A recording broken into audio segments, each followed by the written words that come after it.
Hello, my wonderful people. Viewers and subscribers. How did you go? I don't hear my voice now. Now the early morning shouting, I bring this to you. I think most of us we are live with me early today morning. And before I got this attack.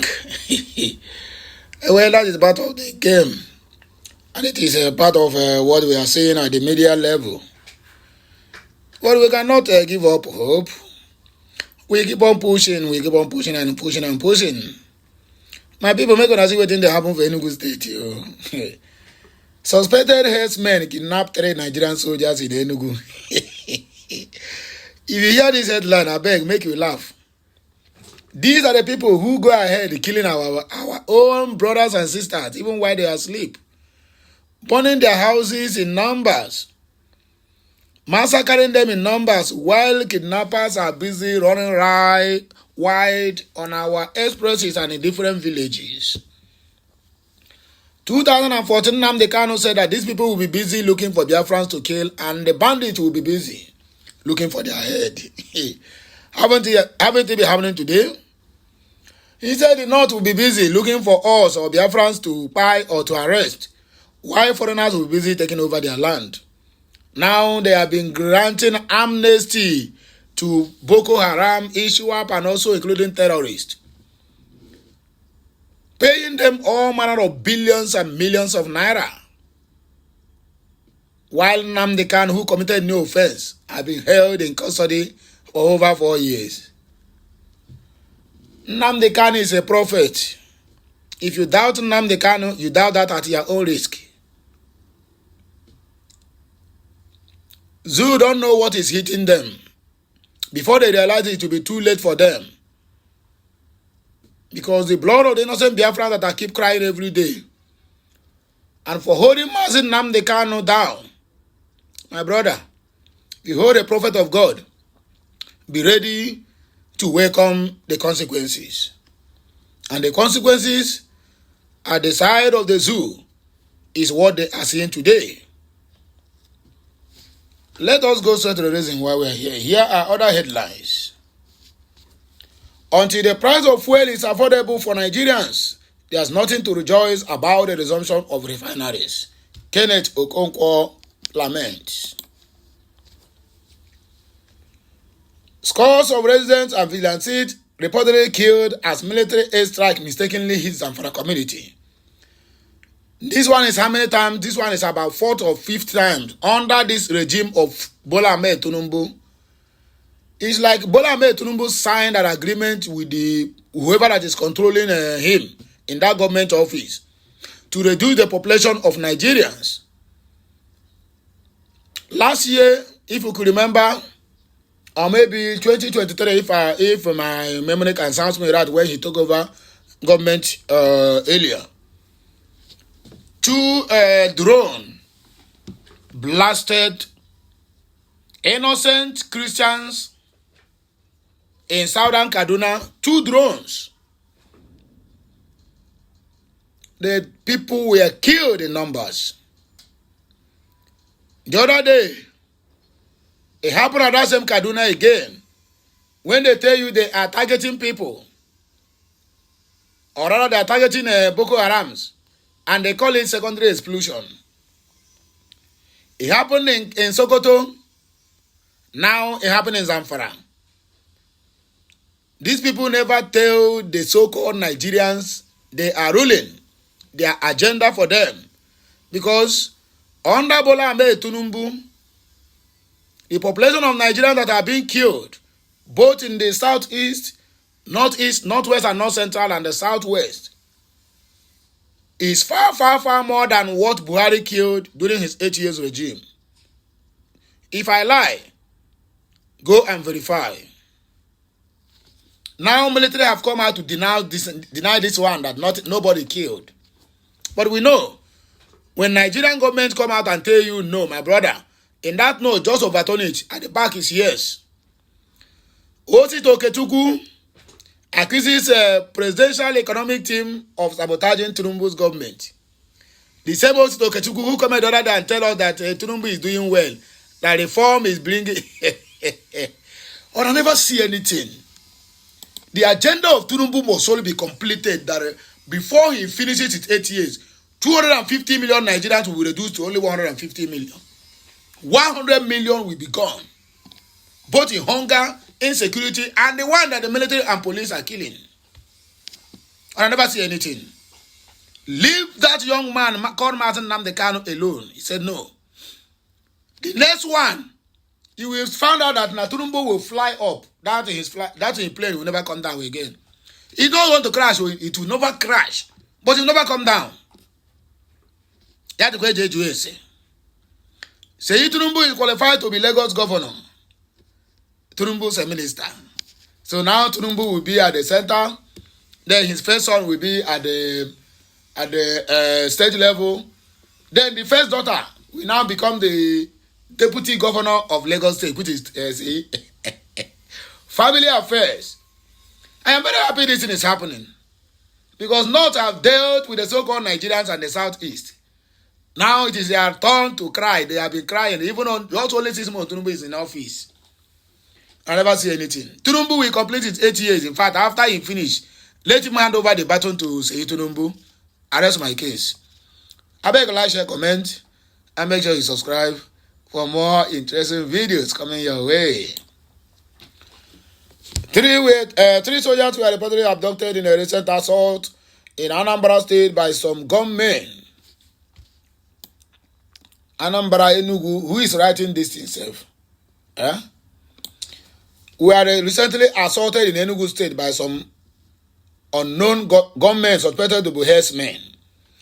Reports obtained by Nigeria News on Sunday revealed that the assailants ambushed 3 buses, resulting in the initial abduction of 4 personnel from the Nigerian Army. However, one individual, PTE Osendu Emediong, successfully escaped. The incident happened in Enugu Ezike, located in Igboeze North local government area of Enugu State, with more than 35 passengers allegedly abducted by the gunmen suspected to be herdsmen. This incident happened on Thursday, January 9 of 2025, along the Enugu-Nsukka Road.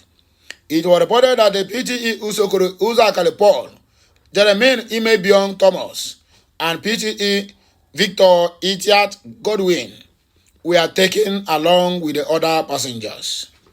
Sahara reporters quoted an eyewitness to have reported that the kidnappers, numbering about 17, forced all passengers into the bush after conducting their operation for approximately 1 hour. Approximately 1 good hour. Not far from where I am lodging in my hometown in Enugu Ezike, a 17-member ragtag Fulani herdsmen kidnapped gang operated for about 60 minutes on a busy road that links the eastern part to the northern part of the country. The road is bad. The road is bad. He said, they were successfully attacked 3-seater buses and kidnapped at least 35 people from these buses, forcefully in the course of moving the victims into the bush. One of them managed to escape. It was when he came out that he narrated how they were kidnapped, and we got to know he is a soldier. He said he and 3 other soldiers were going from Akwa Ibom to Kaduna State in one of the commercial buses. Yesterday, local hunters, about 3 of them from my village, on their usual routine, encountered the kidnappers in the bush but had to hide. They had one of the victims complaining that he couldn't continue working as he was tired, but guess what? He was shot dead. Oh, God have mercy. Hours after both the local and hunters and the military operatives entered the bush and saw the dead body, which was later taken to the morgue. This Sunday morning, a helicopter has been hovering around this town, causing apprehension among villagers. Though without any rigged invasion to rescue the victims, I believe the Fulani herders and the victims were still in the bush, the individual stated. A military signal obtained by newsmen on Sunday confirmed the kidnapping of the soldiers. The communication indicated that numbers or members of the 87 regular recruits intake, that a 7 regular recruit intake, 87 RRI, were taken along the Enugu and Nsukka road. They never see anything. According to Kenneth Okonkwo, let us read what he said. A former chieftain of the Labour Party, Kenneth Okonkwo, has advocated a reduction in the price of petrol in Nigeria to make it affordable for citizens. Okonkwo argued that there is nothing to celebrate about the resumption of activities in the nation's refineries if oil is not affordable by the so-called Nigerians. The lawyer cum actor who made the submission in a post via his X account on Sunday submitted that a reduction in the cost of the fuel will lead to an automatic reduction in the prices of food and other items, translating to a reduction in inflation and cost of living. He also called for the privatization of government-owned refineries as a way to achieve efficiency in the oil industry. There is absolutely nothing to rejoice about the resumption of the refineries until the price of fuel is affordable to the average Nigerian, which will bring down the cost of transportation and reduce the cost of production, which will translate to reduced price for food and other items, thereby bringing down inflation and also cost of living. Nigerians are dying of hunger and hardship. We can produce and refine our way out of poverty with the termination of corruption in the oil industry and the privatization of the refineries to ensure saturation of the system with supplies and breaking of monopoly, which will ensure competition among the practitioners in the oil industry, he wrote. Scores of residents and vigilantes reportedly killed as military airstrike mistakenly hit Zamfara community. An airstrike conducted by the Nigerian Air Force inadvertently targeted members of the Zamfara Community Protection Guard, local vigilantes and residents in the village of Tungakara, located in the Maradun local government area of Zamfara State on Saturday evening. This tragic incident, which followed a raid by bandits, resulted in the deaths of at least 20 individuals, with many others sustaining serious injuries and lacking immediate medical assistance. The ZCPG and local vigilantes have been instrumental in combating banditry in the region, often stepping in to safeguard communities where former security forces are either absent or limited. Residents of Tungakara have voiced profound sorrow and anger regarding the airstrike, demanding an independent inquiry into the circumstances that led to this tragic error. The event has sparked widespread condemnation, with community members expressing their outrage over the erroneous attack. Baxtin, a regional analyst specializing in banditry, suggested that the airstrike was likely part of a broader military initiative aimed at dismantling bandit hideouts in the vicinity.